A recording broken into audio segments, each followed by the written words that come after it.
Quero estar compartilhando neste momento a palavra do Senhor que está no Salmo de número 32, a alegria do perdão. Ele é um salmo de Davi, um salmo didático, que fala da bem-aventurança de quem recebe o perdão, ou seja, da grande alegria do perdão. E o salmo diz assim: bem-aventurado aquele cuja iniquidade é perdoada, cujo pecado é coberto. Bem-aventurado o homem a quem o Senhor não atribui iniquidade e em cujo espírito não há dolo. Enquanto calei os meus pecados, envelheceram os meus ossos pelos meus constantes gemidos todo o dia. Porque a tua mão pesava dia e noite sobre mim, e o meu vigor se tornou em sequidão de estio. Confessei-te o meu pecado e a minha iniquidade não mais ocultei. Disse: confessarei ao Senhor as minhas transgressões, e tu perdoaste a iniquidade do meu pecado. Sendo assim, todo homem piedoso te fará súplicas em tempo de poder encontrar-te. Com efeito, quando transbordarem muitas águas, não o atingirão. Tu és o meu esconderijo. Tu me preservas da tribulação e me cercas de alegres cantos de livramento. Instruei-te-ei e te ensinarei o caminho que deves seguir, e sob as minhas vistas te darei conselho. Não sejais como o cavalo ou a mula sem entendimento, os quais com freios de cabresto são dominados. De outra sorte não te obedecem.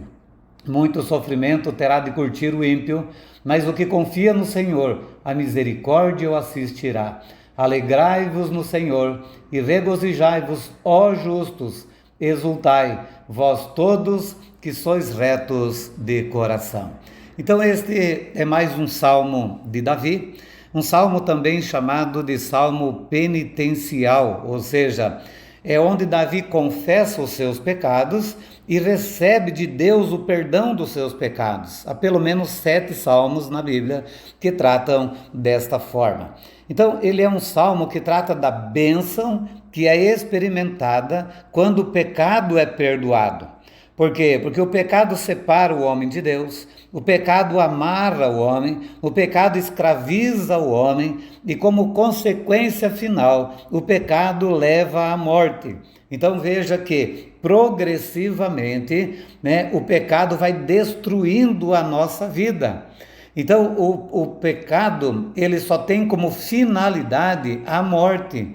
Todo bem do pecado, toda a atração do pecado, todas as maravilhas oferecidas pelo pecado, momentaneamente são boas como a isca é para o peixe. Mas Satanás ele não oferece nada a não ser com o propósito de finalmente tirar proveito, que o final seria a morte. Então o que o perdão faz? O perdão ele reverte tudo isso. O perdão restaura tudo isso. O perdão nos tira do caminho da morte e o perdão nos conduz ao caminho da vida. Então, os primeiros 5 versículos, eles vão descrever a bênção do perdão. Quando ele diz bem-aventurado é aquele cuja iniquidade, cujo pecado, cujo dolo é perdoado, é coberto, extinto, não levado mais em conta. Por quê? Porque as consequências de um pecado não confessado, de um pecado não perdoado, além do que nós citamos acima, que é a questão de separar, amarrar, escravizar e levar à morte, também o pecado causa doenças físicas e gemidos constantes.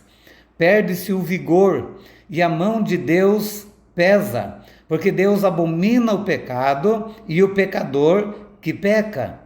Então o pecado ele traz consequências para a saúde física, mental e, é claro, espiritual. Mas muitas perturbações, muitos problemas, muitas enfermidades têm sido causadas pelo pecado.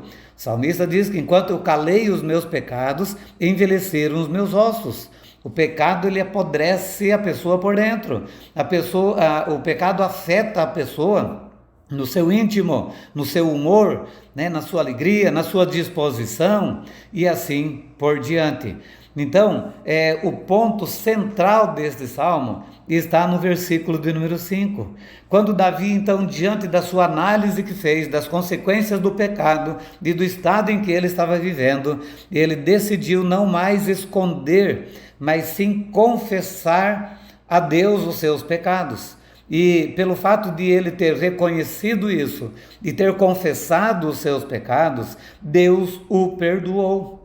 O próprio Davi, ele diz no Salmo 145, versículo 8, que o Senhor é benigno e misericordioso, tardio em irar-se e de grande clemência.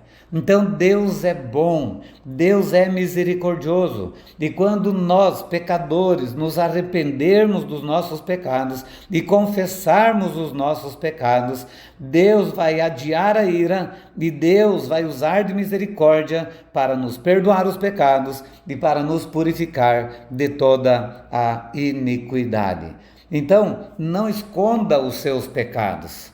Se você fizer isto, não terás vantagem nenhuma. Muitas pessoas, eles acham que deixa para lá, o tempo vai fazer passar isso vai esquecer. Não esconda os seus pecados. Você pode esconder dos homens, você pode esconder da sociedade, mas você não pode esconder de duas coisas, da sua consciência e também de Deus.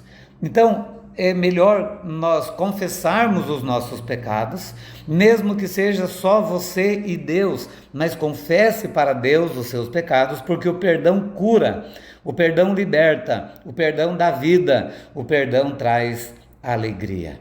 Então, ele vai estar colocando dos versículos 6 ao 11, principalmente o 6 aí, quando ele diz, sendo assim, ou, por isso, diante dos resultados da confissão ou da não confissão, porque os resultados da não confissão, ele separa, amarra, escraviza e leva à morte. E os resultados da confissão é que ela cura, liberta, dá vida, alegria, traz o perdão dos pecados. Então, diante disso, ou sendo assim, todo homem que teme a Deus deve suplicar o perdão enquanto ele pode encontrar. Isso significa, então, que haverá um tempo em que não haverá mais a possibilidade de um conserto com Deus. Tá? Então, para que as águas profundas do pecado não atinjam, mas encontre em Deus, segundo o versículo 7, o esconderijo, a proteção, o refúgio. Deus é quem nos livra e nos dá a alegria da libertação. Então não deixe ser consumido pelas águas profundas do pecado, mas abrigue-se em Deus, se refugie em Deus, porque Ele te dará sustentação para você então viver uma vida livre do pecado, da culpa do pecado, das consequências do pecado. No versículo 8, Deus é quem nos instrui, Deus é quem nos aconselha a encontrar a verdadeira alegria por meio do perdão. Então não seja, como ele diz no versículo 9, como o cavalo ou a mula sem entendimento. Não espere o cabresto, não espere as consequências doloridas do pecado. É muito melhor viver livre e com alegria. Então, não seja irracional, mas tome uma decisão. E essa decisão é de reconhecer os pecados, confessar os pecados, porque Deus te livrará do pecado e você vai ter uma vida livre e com alegria. No versículo 10, a parte A, ele diz assim: olha o que acontece ao que não confessa. Muito sofrimento terá de curtir o ímpio. Mas na parte B ele mostra o que acontece para aquele que confessa. A misericórdia o assistirá. Então, se nós quisermos desfrutar da verdadeira alegria, se nós quisermos desfrutar da verdadeira alegria, nós precisamos confessar os nossos pecados.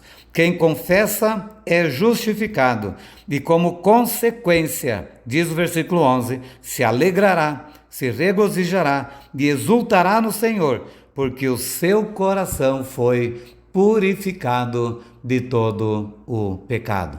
Que Deus abençoe a sua vida e que você possa pensar séria e profundamente sobre a sua situação.